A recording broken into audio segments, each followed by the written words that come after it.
Eh, Buenas noches.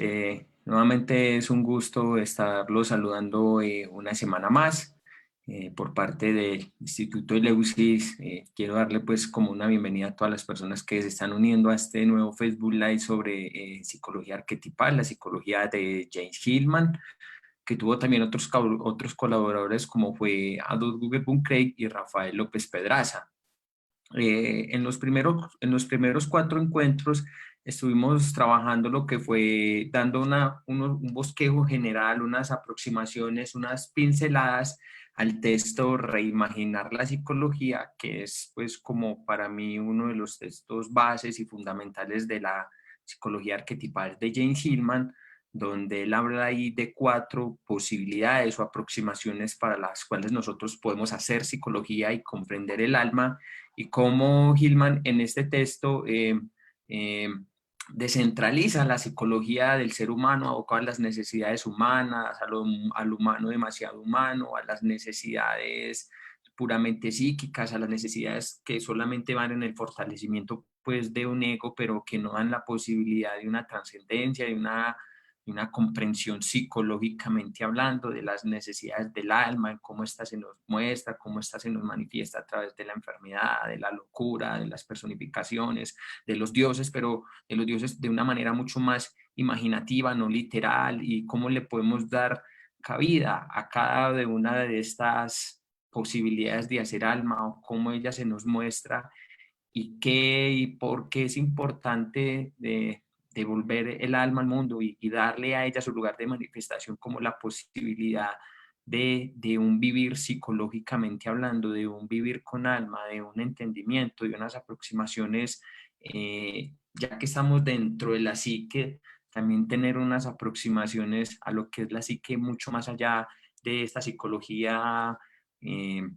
científica, de la psicología cognitiva conductual, humanista, de la misma psicología junguiana clásica también. Entonces, porque Hillman también, a pesar de que bebe mucho de la fuente de Jung, él también se descentraliza también un poco de la psicología junguiana clásica y empieza a dar también otras perspectivas o otras miradas a lo que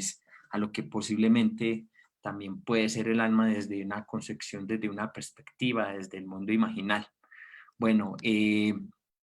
día de hoy voy a tocar un texto que se llama Picos y Valles, la distinción alma y espíritu como base para las diferencias entre psicoterapia y disciplina espiritual. Este texto es de Jane Hillman del año 1979, creo que es, si mal no recuerdo, creo que es una conferencia. De todas maneras, pues vamos a dar como unas pequeñas luces, unas pequeñas pinceladas, como siempre digo, que no toco generalmente las cosas a una mayor profundidad, digo pues como a la complejidad también pues como de los mismos temas y de los mismos conceptos y de las mismas miradas, porque requiere pues como lo que es también una dedicación bastante fuerte. Entonces no quiero pues como entrar en estos asuntos tan pesados, porque requeriría pues de mucha más atención, y la idea es como irlos introduciendo pues como un poco en la obra de este autor post-junguiano, queridos por muchos, odiados por otros, pero que sin duda es alguien, un escritor muy prolífico, con una prosa muy bella. Entonces, el texto arranca más o menos así: el camino hacia el mundo es más difícil que el camino más allá de él. Entonces, parte en un primer momento, el punto uno, la búsqueda del alma, y, y es aquí donde Hillman empieza como a tocar algo muy fundamental cuando abre el texto de la siguiente manera: hace mucho y muy lejos de California y su acción, sus preocupaciones, sus compromisos, tuvo lugar en Binancio, en la ciudad de Constantinopla, en el año 1869, un concilio de los principales de la Sagrada Iglesia Católica. Y es a causa de esta reunión entonces y de otra reunión semejante 100 años antes en Nicea, 787, que estamos reunidos esta noche en este cuarto, porque en ese concilio en Constantinopla el alma perdió su dominio, nuestra antropología, nuestra idea de la naturaleza humana se transfirió en un cosmos tripartito: espíritu, alma y cuerpo o materia, a un dualismo de espíritu o mente. cuerpo o materia. Y esto es porque en aquel otro concilio, en el Nicea en 787, las imágenes fueron desposeídas de su inherente autenticidad. Es decir, que, que el alma en sí misma o la imaginería que da la posibilidad de la constitución de una psicología, de aquello que atraviesa el ser humano, fue poseído por el cristianismo católico, quien, viendo su posibilidad, entonces relegó el alma a un segundo lugar, dando lo que fue el lugar entonces al espíritu como máxima realización de Dios, como la configuración de un entendimiento, relegando como a la imagen, a la posibilidad de hacer imagen a un segundo lugar. ¿Cómo nos damos cuenta de esto? Cuando también en ese mismo momento, a pesar de que estaba empezando a hacer una defensa de las imágenes como la posibilidad de hacer alma, las cosificaron, las antropomorfizaron, por decirlo de alguna manera, no sé si existirá la palabra,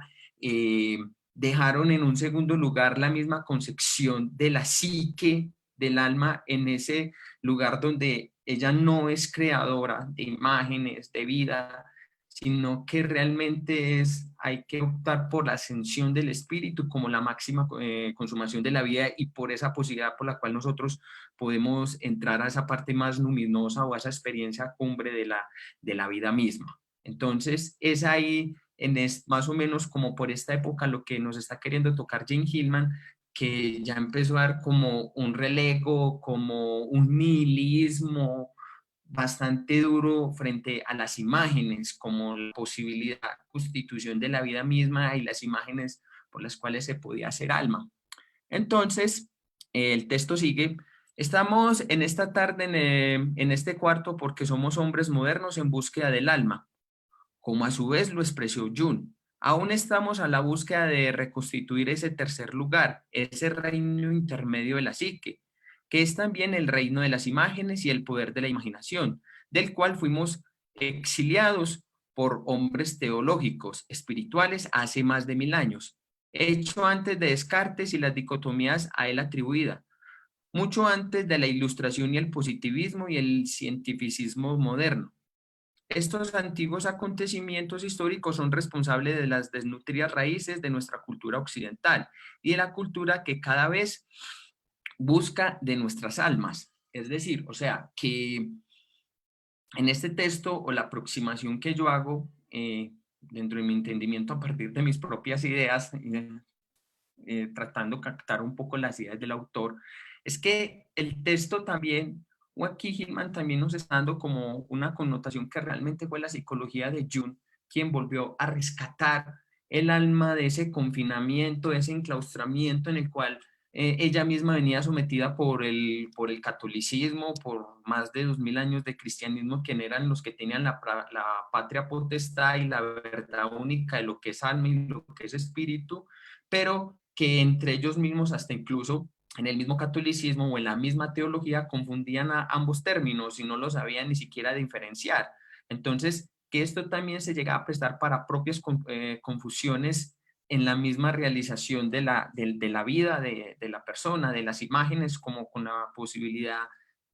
creadora de la vida con la cual el mismo ser humano se va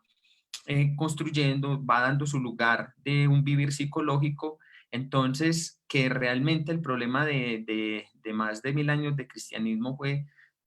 que el alma no tuviera su lugar dentro de una realización psicológica y que quien realmente tenía pues como esa potestad era el cristianismo católico. Entonces, que realmente fue Jung quien se vio en esa tarea, en ese compromiso, en esa labor, en esa ardua búsqueda de retomar otra vez la imaginación como la posibilidad de hacer alma, de retomar aquellos estos constructos tanto históricos, porque mientras que lo espiritual va muy en ascendente,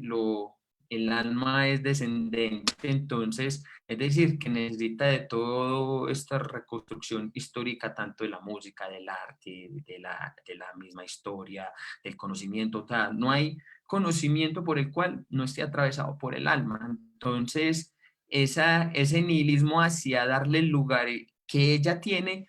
es lo que nos llevó muchas veces a tener a lo que conocíamos, a una psicología sin alma, a una psicología sin atributos psicológicos, porque se centró entonces en la razón técnica instrumental y en el espíritu de la época y en un desarrollo ascendente.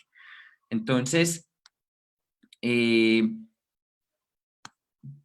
sigue Gilman con el texto. Lo que el concilio de Constantinopla le hizo al alma solo culminaba un largo proceso que, comenzando con Pablo el Santo, de sustitución y ocultamiento y de la confusión para siempre después, el alma con espíritu. Pablo usa psique unas 4 veces en sus epístolas. Psique aparece solo 50 veces, solo 57 veces en el Nuevo Testamento, comparada con las 274 ocurrencias del neuma. Toda una puntuación. De estas 57 ocurrencias de la palabra psique, más de la mitad de estas en los evangelios y en los hechos. Las epístolas y la presentación de la doctrina, las enseñanzas de la escuela, podrían exponer su teología y la psicología sin demasiada necesidad de la palabra alma. Para Pablo, 4 ocasiones fueron suficientes. Bueno, aquí retoma más o menos lo que estaba mencionando, que ya desde los mismos escritos de la Biblia, realmente ya también hay un rezago a la palabra alma como constitución de vida, el alma también como posibilidad del sujeto en la cual el mismo se va desarrollando, y como en estos mismos, también en estos mismos textos también había un desconocimiento muy profundo de la palabra del alma, de aquel valle del mismo de la psique como una constitución propia y que necesita tener su lugar en la vida. ¿Por qué? Porque resulta que también con la muerte de Cristo, cuando llegó Cristo nos estaba vendiendo, era una vida en ascendente, es decir, llegar al cielo y estar con el Padre, olvidarnos entonces de estos atributos terrenales, de lo que tenemos aquí, pensar más en una vida espiritual, más allá de que, que nos pudiera dar un lugar con espíritu, un lugar ese, hacia ese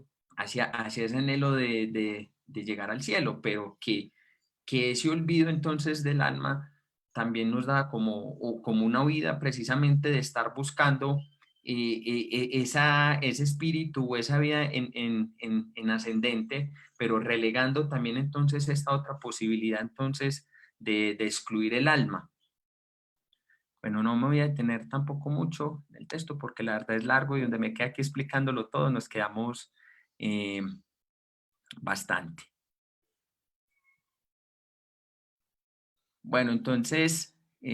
vamos a retomar aquí un poquito. En este segundo punto, Jay Hillman habla de psique e imagen.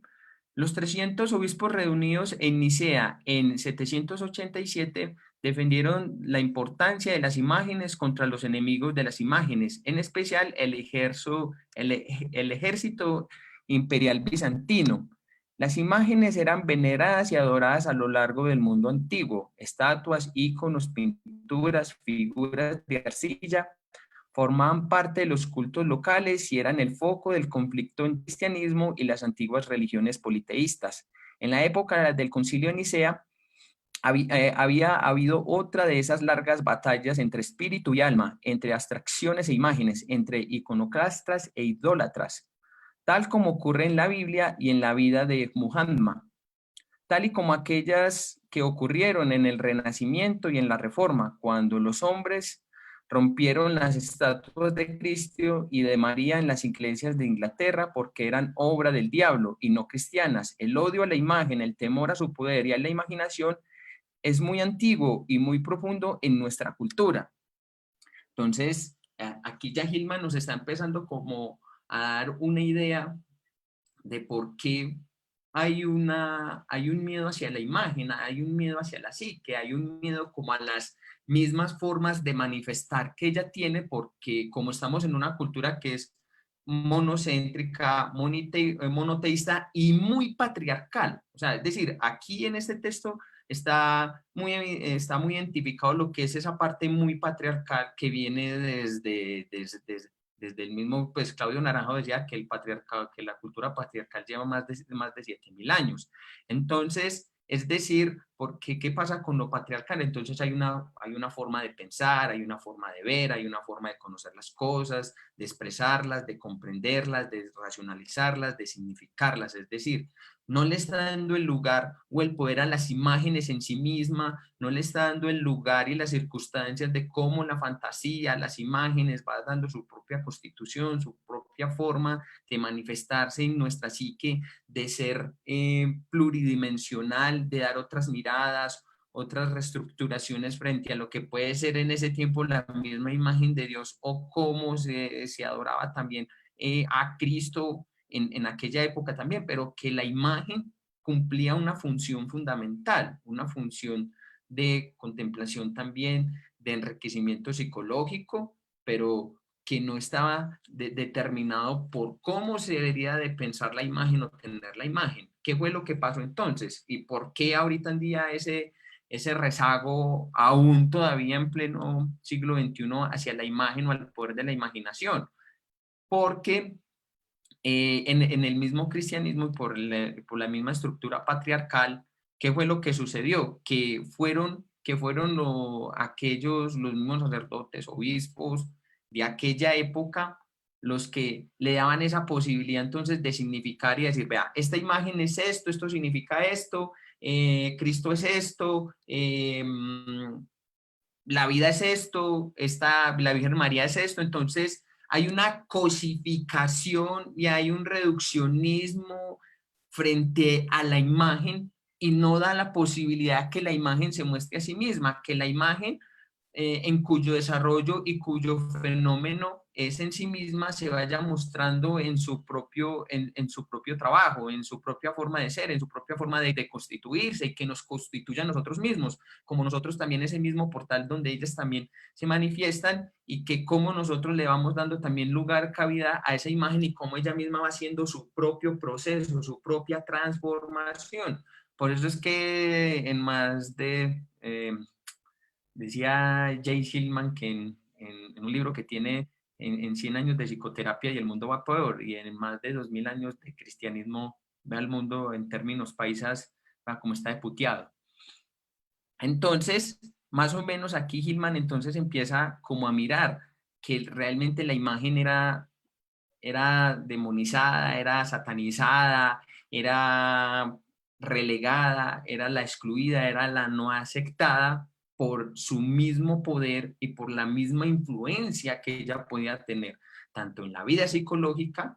de ellos en la época, en la vida psicológica también de la misma religión que fue desplazada a un segundo plano. Entonces,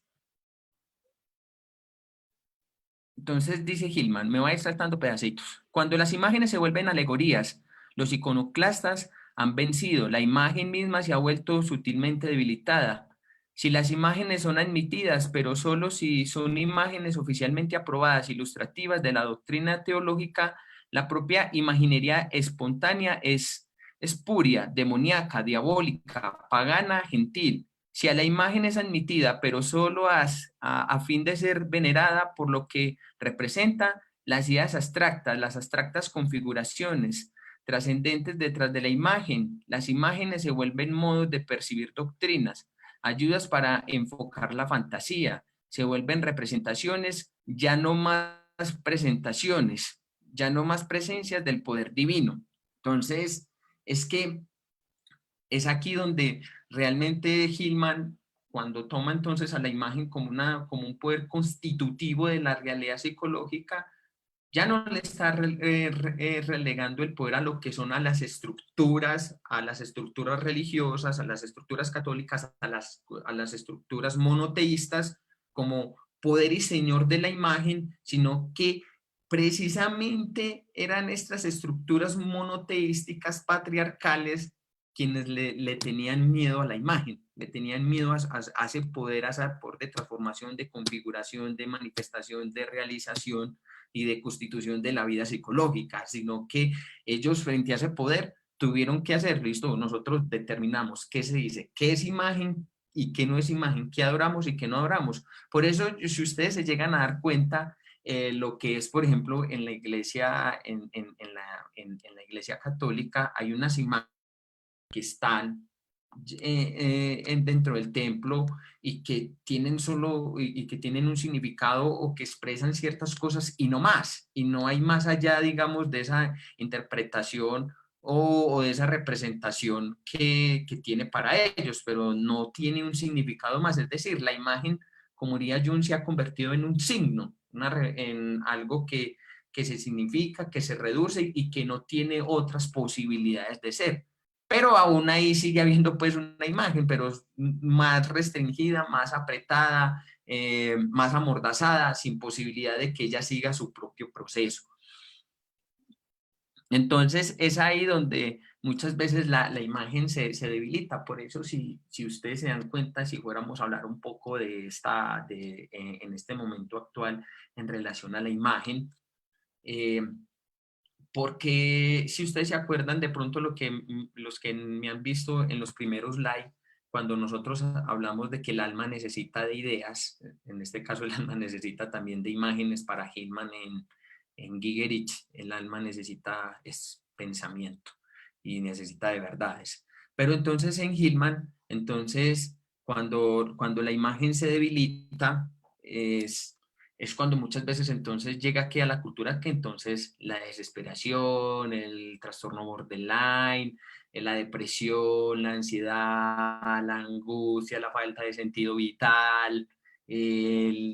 pues cuánto trastorno hablamos de sufrir hay en este momento, pues que los mismos psicólogos son los que cosifican eso, pero no en un significado aún más simbólico y más trascendente de lo que puede estar pasando ahí. Pero es porque por el mismo debilitamiento de la imagen frente al alma, donde el alma también se siente debilitada, entonces el rezago de ella misma es entonces, ¿qué es? Es la depresión, es el trastorno, es la enfermedad como posibilidad donde ella se muestra y donde ella necesita ser atendida, donde ella clama también tener su lugar.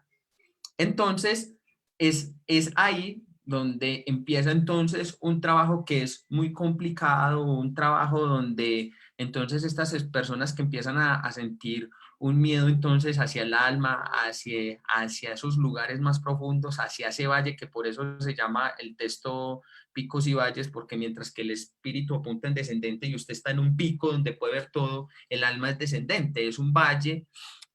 y que en última instancia, si podríamos hablar o a simbolizar el mismo valle, es esta tierra. Y Hillman dice que la depresión que tanto que nos acosa en el mundo actual es por todo lo que le hemos hecho a la tierra, es decir, por todo lo que le hemos hecho al alma, porque nos hemos desligado tanto del alma por ir en ascendente. Entonces, hay muchas personas que sin comprender su realidad psicológica, sin mirar esas mismas profundidades de la imagen o lo que está empezando a constituir, empiezan entonces a jugar por una vida espiritual, por este espiritualismo barato, mediocre, New Age, en la necesidad entonces de estarse metiendo cuanto sustancias psicoactivas pueda ocurrir, entonces LSD, hongos, ayahuasca, yagé, pero que es en última, que es en fin, es la huida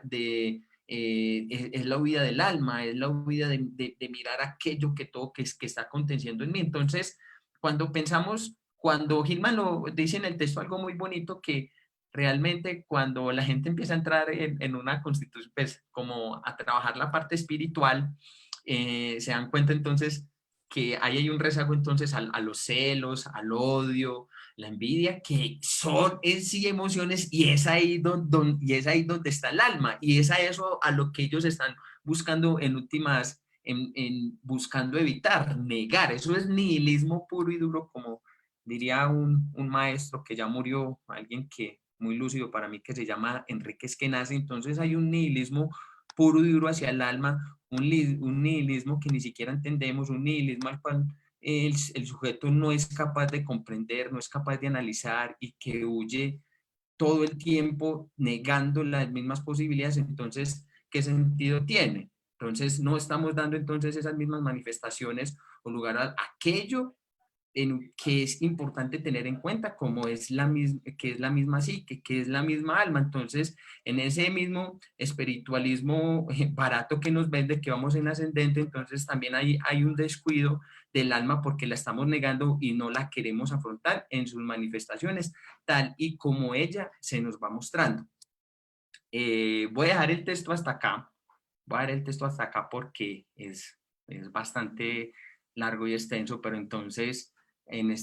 ahí les he dado como un poco más o menos de ideas, un poco de pinceladas de la diferencia entre lo espiritual entre lo espiritual y la psicoterapia, que lo voy a ir tocando más adelante, pero entonces ya le empecé a dar como unas pequeñas ideas de cómo entonces empezó la negación del alma, de cómo empezó esa misma constitución de renegar de la imagen, de excluirla, de ir siempre el espíritu en ascendente y cómo el cristianismo la enclaustró, la encerró a un segundo lugar o cómo también la empezó a confundir, no la empezó y la empezó como a enredar en unas circunstancias y como también la expulsó del mismo desarrollo del ser humano y de la vida misma. Entonces ahí más o menos pues les estoy dando como unas pequeñas pinceladas. Ya la otra semana vamos a continuar entonces un poco más con el texto eh, para que, para que sigan entonces ahí conectados. Yo les quiero dar las gracias a todos. Fue un gusto pues como haberlos acompañado. Espero que si tienen dudas me las van dejando ahí en los comentarios que con mucho gusto las voy a ir respondiendo. Y los invito para que sigan entonces, que nos sigan en nuestra página de Facebook como el Instituto de Eleusis, en nuestra página, en la página de internet que es www.institutoeleusis.p y a que sigan conectados con los demás Facebook Lives que vamos a tener, que se va a ir teniendo en el transcurso de la semana y los días sábados que vamos a estar que estamos entrevistando a grandes personajes de la psicología, analistas, a expertos como que nos va a ir dando sus miradas y sus propias experiencias en cuanto al desarrollo de la psicología analítica. Yo les deseo a todos que tengan una excelente noche. Muchísimas gracias.